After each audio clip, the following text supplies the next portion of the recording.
ఆంధ్రప్రదేశ్ రాజకీయాల్లో పవన్ కళ్యాణ్ జనసేన పోషించిన పాత్ర. సినిమా తీస్తే Pawan Kalyan picture minimum guarantee, ప్రొడ్యూసర్కు నష్టాలు రావు. పైగా పవన్ కళ్యాణ్ విపరీతమైన భావోద్వేగాలు ఉన్న వ్యక్తి, ఎమోషన్ ఎక్కువ, ఆయన సున్నితమైన స్వభావం, ఇతరులను అర్థం చేసుకుంటారు అనే బలమైన అభిప్రాయం కూడా ఆయన పట్ల ఉన్నది. చంద్రబాబు నాయుడు ఆయన జైలుకు వెళ్ళిన తర్వాత తెలుగుదేశం శ్రేణులని నైరాశ్యంలో ఉన్నాయి. ఎవరు ఏం చేయలేని పరిస్థితి.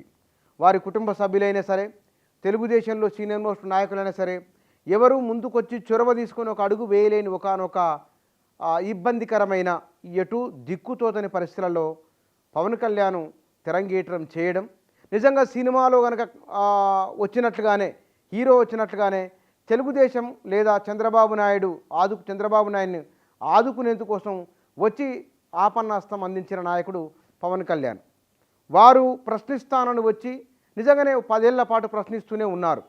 మొదలు చంద్రబాబు నాయుడు ముఖ్యమంత్రి, ఆ తర్వాత జగన్ ముఖ్యమంత్రి. ఆయన 2 సందర్భాల్లోనూ గెలవలేదు, ఓటమి పాలైనప్పటికీ పట్టువదలని విక్రమార్కునిలా స్థిరంగా కొనసాగుతూ వస్తున్నారు. భవిష్యత్తులో రాజకీయాల్లోకి రావాలనుకునే వారికి పవన్ కళ్యాణ్ ఒక మోడల్గా నిలబడ్డారు.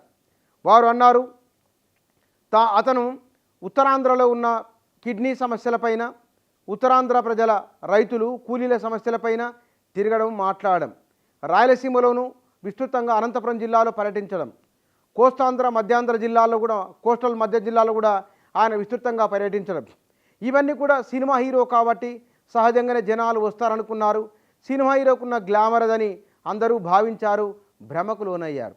దాన్ని మించి పవన్ కళ్యాణ్ ఆయన పాత్ర పోషించిన విషయం ఫలితాలు వచ్చిన తర్వాత కానీ ఎవరికీ అర్థం కాలేదు, ఏ మీడియాకు అందలేదు, ఎవరు దీన్ని అంచనా వేయలేకపోయారు.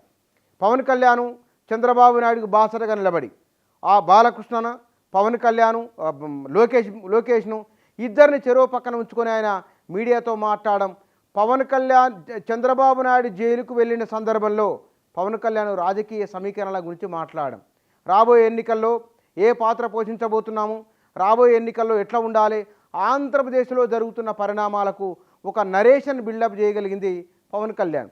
వాస్తవానికి చంద్రబాబు నాయుడు సత్యమణి భువనేశ్వరి ఒకవైపున, యువగలం పేరుతో లోకేష్ ఒకవైపున విస్తృతంగా యాత్రలు, సభలు, సమావేశాలు దానికి తోడైనవి. పవన్ కళ్యాణ్ చొరవ తీసుకొని ముందుకు రావడం, తాను ఓ మెట్టు తగ్గి చంద్రబాబు నాయుడే ముఖ్యమంత్రి కావాలని చెప్పడం, ఆ చంద్రబాబు నాయుడు ఇచ్చిన సీట్లు తీసుకోవడం, అప్పట్లో దీనిపైన పవన్ కళ్యాణ్ పైన విమర్శలు వచ్చినాయి. అరే, ఒక పార్టీ రాష్ట్ర అధ్యక్షుడై ఉండి తాను ముఖ్యమంత్రి కావాలని కోరుకోవాలి కానీ పక్కవారు కావాలని కోరుకోవడం ఏమిటి అనుకున్నారు. బహుశా పవన్ కళ్యాణ్లో ఉన్న లేదా అనుభవరీత్యా ఆయనకు ఈ 10 ఏళ్లలో వచ్చిన, ప్రత్యక్షంగా తనకు వచ్చిన అనుభవం. రెండోది 2009 నుంచి ప్రజారాజ్యం పార్టీ వచ్చిన తర్వాత ఆ 5 ఏళ్ల అనుభవం, సుమారుగా దశాబ్దన్నర రాజకీయ అనుభవం పవన్ కళ్యాణ్కు చాలా చాలా పాఠాలు నేర్పింది. ఆ నేర్చుకున్న పాఠాలే జగన్మోహన్ రెడ్డిని ఎట్లా ఎదుర్కోవాలి, తనకన్నా రాజకీయంలో ఒక 20-25 సంవత్సరాల సీనియర్, రాజకీయాల్లో ఇంకా ఆ మాటకు వస్తే ఎక్కువగానే అంత సీనియారిటీ ఉన్న చంద్రబాబు నాయుడును ఆదుకున్నది పవన్ కళ్యాణ్. వీరిద్దరి కాంబినేషన్, వారు నిర్వహించిన సభలు కానీ, పవన్ కళ్యాణ్ సభల్లో మాట్లాడుతున్నప్పుడు చంద్రబాబు నాయుడు నాయకత్వాన్ని, ఆయనకున్న విజనరీని, చంద్రబాబు నాయుడు రాజకీయంగా తీసుకున్న నిర్ణయాలు, వాటి ఫలితాలు ఎట్లా ఉంటాయి, ఇట్లాంటి విషయాలను ఆయన తాను తగ్గించుకొని చంద్రబాబు నాయుడును హైలైట్ చేయడం కూడా ఆంధ్రప్రదేశ్ ప్రజలు గమనించిండ్రు. అంటే పవన్ కళ్యాణ్ అవకాశవాదంతో వస్తున్నారా, లేదా రాష్ట్ర ప్రజలకు ఏదైనా చేద్దామనే తపనతో ఉన్నారని చూసుకున్నప్పుడు పవన్ కళ్యాణ్ తపనతో ఉన్నారు, ఏదో చేద్దామనుకుంటున్నారనే నమ్మకాన్ని, బలమైన భావనను ఆంధ్రప్రదేశ్ ప్రజల్లో కలిగించడం, ఇవి అక్కడ తెలుగుదేశానికి కలిసి వచ్చినాయి.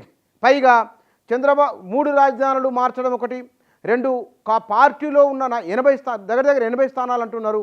ఆ 80 స్థానాల్లో నాయకులను మార్చడం వలన, సమన్వయకర్తలను మార్చడం వలన ఇబ్బందికరమైన వాతావరణం వచ్చింది. పార్టీకి బలమైన వాయిస్ ఉన్నవారు ఆయన మంత్రివర్గాన్ని రెండోసారి మార్చడం వలన వాయిస్ లేకుండా వెళ్ళిపోయింది. అవతల విపక్షం చేస్తున్న ఆరోపణలను తిప్పికొట్టేవారు లేకుండా అయిపోయారు.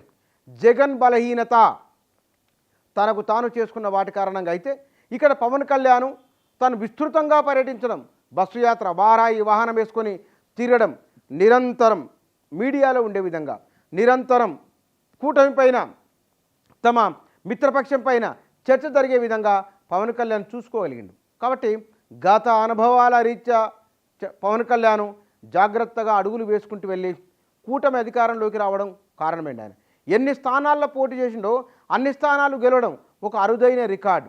పవన్ కళ్యాణ్ రాజకీయ పార్టీ పెట్టిన తర్వాత ఒకసారి పోటీ చేయలేదు, పోటీ చేసి తానే ఓటమి పాలైండు. తాను గెలుచుకున్న ఒకానొక అభ్యర్థి ఆయన ఉన్నా లేకున్నా ఒకటైన వాతావరణం ఉన్నది. కానీ వాళ్ళ రాష్ట్ర ప్రభుత్వాన్ని ఆంధ్రప్రదేశ్ ప్రజల సుమారు 6 నుంచి 6 కోట్ల మంది ఆంధ్రప్రదేశ్ ప్రజల డెస్టినీకి ఒక లక్ష్య స్థానంగా ఆంధ్రప్రదేశ్ ప్రజలను డెస్టినేషన్గా పవన్ కళ్యాణ్ నిలబడిండు. ఇవాళ తెలుగుదేశం పార్టీ అధికారంలోకి రావడానికి, లోకేష్కు రాజకీయ భవిష్యత్తు కారణం కావడానికి పరోక్షంగా పవన్ కళ్యాణ్ పాత్ర ఉన్నది. నిజంగానే చంద్రబాబు హీరో అనుకుంటే కనుక ఆ హీరోని చేసింది cinema hero. Pawan Kalyan is a real hero. Andhra Pradesh రాజకీయాలలో పవన్ నిలబడలేరు కాదు అనుకున్నారు, నిలబడి చూయించిన నాయకుడు పవన్ కళ్యాణ్.